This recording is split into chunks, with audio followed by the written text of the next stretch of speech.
L'année 2021 a été marquée encore par des perturbations climatiques très importantes. On a commencé par le gel de printemps très fort et ensuite on a eu des pluies très importantes qui ont posé des problèmes pour la récolte. Mais ce qui a posé le plus de problèmes, c'est la continuité du Covid. 2020 et 2021, ces périodes de confinement ont posé des problèmes sur l'alimentation et fait augmenter les prix de façon importante.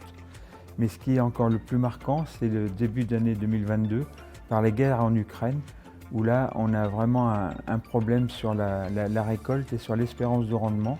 Donc il faudra qu'on produise plus pour la fin de l'année.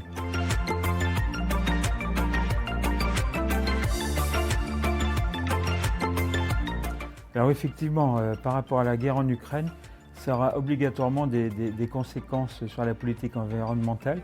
Mais quoi qu'il en soit, il faudrait que nous produisions, parce qu'on sait pertinemment que l'Ukraine ne va pas produire la totalité de ce qu'elle avait habituellement l'habitude de produire.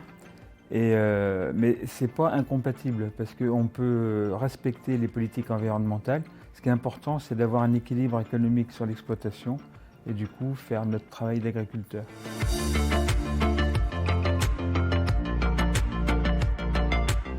Alors une banque comme le Crédit Mutuel, pour ses agriculteurs, est très importante. Il y a tout d'abord l'accompagnement financier et l'épargne, et en plus il y a l'assurance qui est un deuxième morceau qui permet d'assurer et l'exploitation et les personnes, l'exploitant et sa famille. Et à ce titre-là, le Crédit Mutuel Alliance Fédérale et Arkea ont mis en place les politiques sectorielles.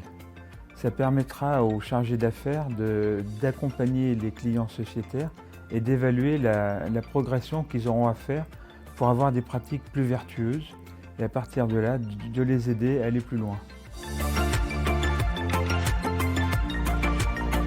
Les défis alimentaires et climatiques sont énormes et on aura besoin de toute l'énergie des élus et des salariés pour les surmonter.